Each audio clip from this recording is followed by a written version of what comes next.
At no level of basketball could this ever be a technical foul on Kelsey Mitchell.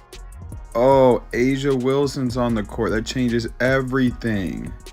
So if A'ja Wilson fouls you on a layup, you're going to get a technical. The Las Vegas Aces came out swinging with everything but actual basketball. Flying elbows, dramatic flops, swallowed whistles, it was chaos dressed up as strategy.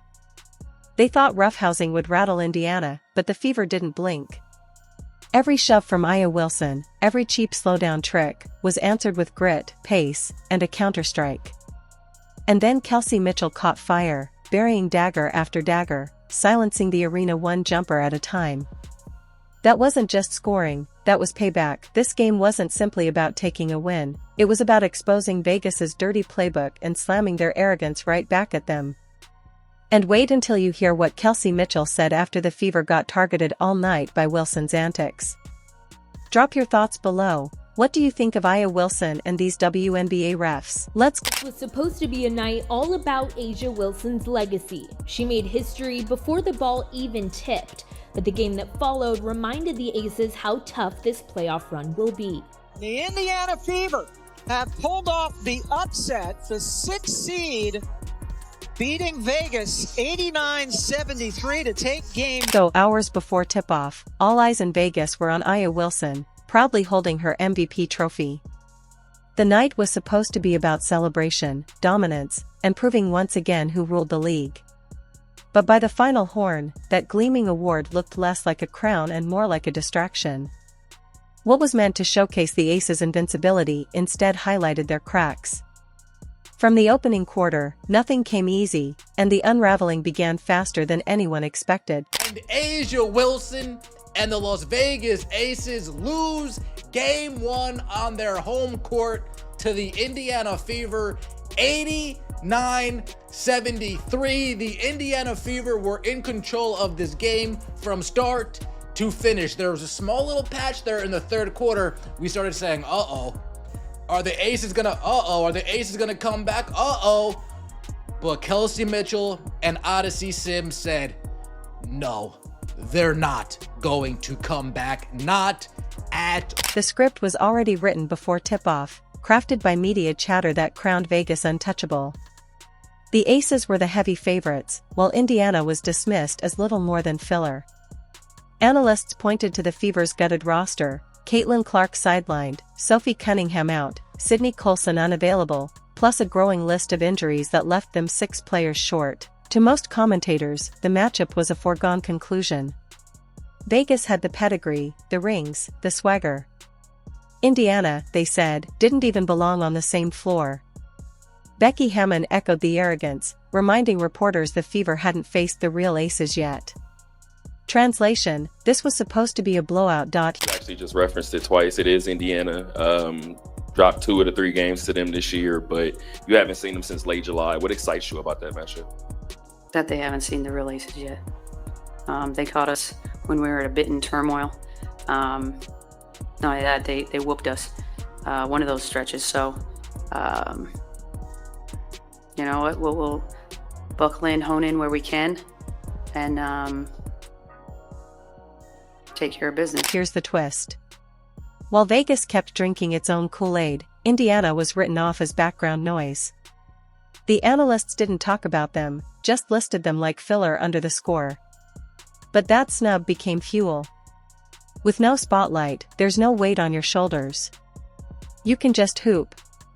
And from the first possession, that lack of expectation turned into freedom. The Fever weren't scared, they were unleashed, and you could see it stamped across every cut, pass, and shot.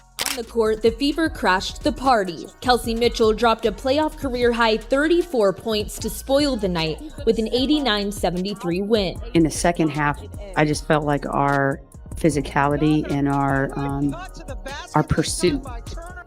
pursuit was not there. Like, we died on screens. You have to have second and third efforts. Even if you know you might be beat, you still have to try hard to get back into the play, and I don't think we tried hard in that category. They ran the floor, kept the ball humming, and looked sharper than the so-called untouchable 2-time champs. The Aces, for all their bravado, came off sluggish. Suddenly, they were the ones hesitating, second-guessing, feeling the weight of their own hype. The pressure that was supposed to crush the Fever had flipped back onto Vegas. Rings and reputations didn't matter when the underdog refused to crumble. That's when swagger started looking a whole lot like panic. By the final buzzer, the storylines had spun upside down. Here's the kicker. In best-of-5 series, 72% of teams who take Game 1 go on to win it all, so this wasn't just an upset. It was a shockwave, delivered right in the Aces' house. You better not blank on the mission, bitch. You might get ranking. Shot back. Let it go. Right, go. What is fly for the somebody. Die. Gang. You don't want to fight no hitter? No. Nigga, I'ma shoot you in the face. The real shift came when Indiana stood tall and wouldn't flinch. Once the Fever showed they weren't backing down, Vegas ditched discipline and went messy. Their crisp offense disappeared, replaced by shoves, chatter, and desperation plays. What was supposed to be a smooth celebration quickly unraveled into a chaotic scramble, exposing cracks the champs couldn't hide. Hall was getting pushed all game. Look at that. Like elbowed, pushed, but guess who fell?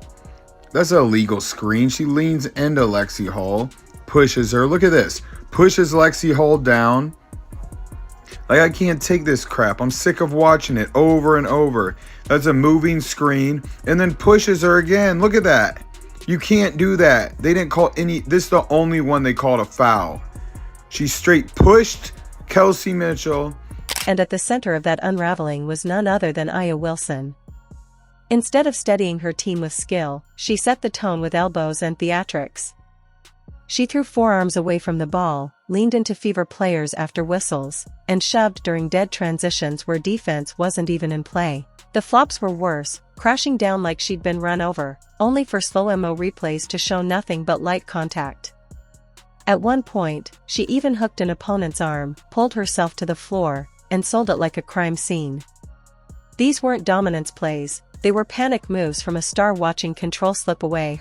This pathetic foul to start the game off with, but ball never lies.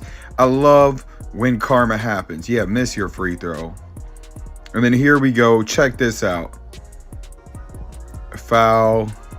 Look at this when she swings her elbows on Powers. And Powers just holding her ground, but it's a foul. Let's go through this.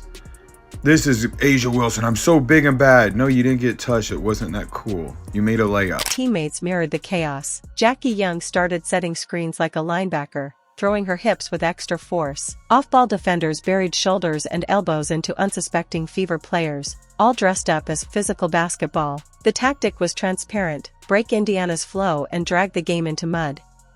But the plan backfired. Instead of rattling the Fever, the rough play only fueled their fire. Aaliyah Boston swings her elbows around and makes a shot, but no, she can't do it. She's a Fever. An Indiana Fever. She said, that's a flop. That's what Caitlin said. Here we go.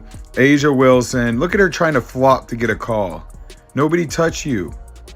And this is the biggest bullcrap of the game. So Kelsey Mitchell goes in for a layup. A'ja Wilson shows them their lip, so they review it. You ever see an Indiana Fever player get a review when they're called for a foul and they zoom in with a microscope and call it technical? Indiana didn't just survive the cheap shots, they thrived on them. Every shove, every hard foul became fuel. Kelsey Mitchell demanded the rock with urgency, drilling big shots that silenced the Vegas crowd. Odyssey Sims smothered the perimeter like her career depended on it. Natasha Howard and Brianna Turner stood firm in the paint, choosing discipline over retaliation, proving toughness isn't about swinging back but holding your ground. For a group everyone dismissed hours before tip, the fight made them sharper, not smaller. The irony? Vegas, the champions, the All-Stars, the Olympians, led by the fresh MVP, were supposed to be the picture of poise. Instead, they cracked. Their swagger dissolved into flops, shoves, and desperate theatrics. The mask slipped, and the truth showed. Indiana wasn't intimidated, and Vegas wasn't in control. They were exposed. A'ja Wilson. Look at that foul they called for. Yeah, saved her. That's some bullcrap. I love Aaliyah Boston. Great job today playing defense. Look at that. Another foul. Bailed out by the refs. I get pissed off. This is the worst one. They call this a jump ball. How is that a jump ball? Nobody even had possession. Aaliyah Boston, that's anything is over the back. not a jump ball. Indiana flipped the entire narrative on its head. The more Vegas leaned into bullying tactics, the tougher the Fever became. The poise and confidence weren't with the two-time champs anymore. They belonged to Kelsey Mitchell, Lexi Hull, and a roster that flat-out refused to bend. What was supposed to rattle Indiana only spotlighted Las Vegas' weakness. The Aces showed up expecting a victory lap but ended up in damage control.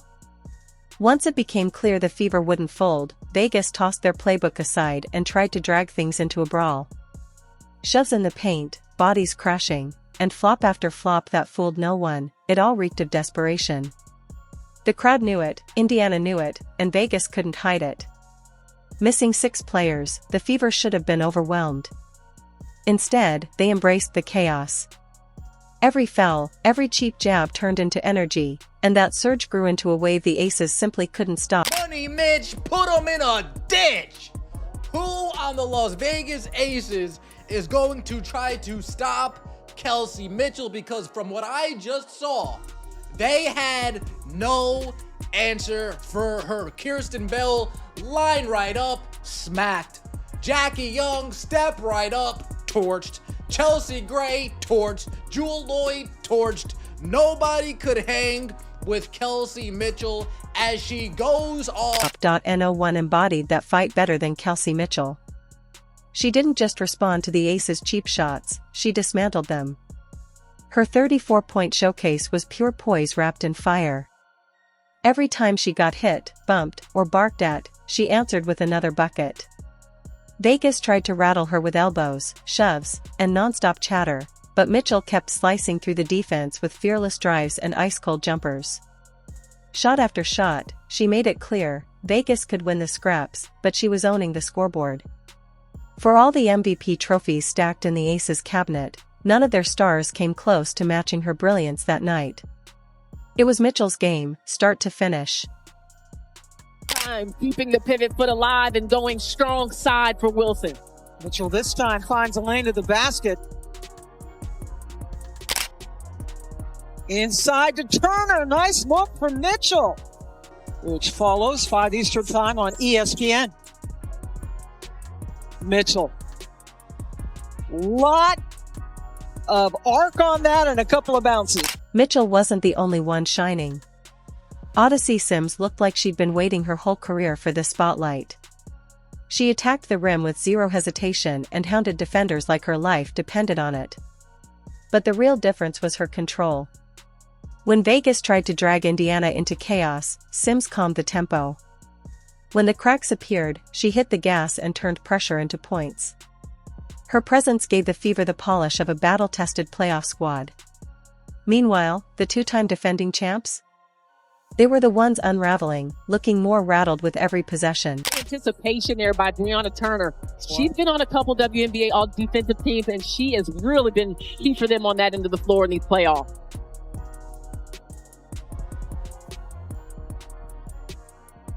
Sims, yet again. That's a tough matchup. Which follows 5 Eastern time on ESPN. Mitchell. Lot of arc on that and a couple in the regular season in Asia. And the entire league. And Sims, they gave her just that space and she took it. Natasha Howard and Brianna Turner were just as crucial in the trenches against Wilson and the rest of Vegas's front line. They didn't flinch. They held their ground, rotated smartly, and turned every post touch into a battle. It wasn't about swats into the stands or highlight plays, it was about stripping Vegas of comfort. The Aces, normally dominant inside, suddenly found themselves slogging through quicksand. Each trip to the paint was a grind, and the more they forced it, the more their offense unraveled. And then came Lexi Hull. She didn't need 30 points to leave her mark. Her assignment was Jackie Young, and she turned it into a defensive clinic. Every jumper Young took had a hand in her face. Every cut was cut off. Every possession was a war of attrition. Hull's plus 24 wasn't just a box score note, it was living proof of how suffocating she had been. The bruises she absorbed, the shoves she brushed off, the dives she made, all of it not only lifted Indiana but also muted one of Vegas's most reliable stars. Tipped by Sims, so 9 seconds to shoot. Hull's done a nice job on Jackie Young early in this game. Jackie likes to go north to south. She's made her play east to west, has not given her an angle to the bucket or to the rim. And that was one of the things that was talked about, to make Jackie move laterally.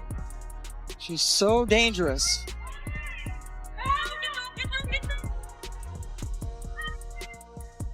We gotta hurry.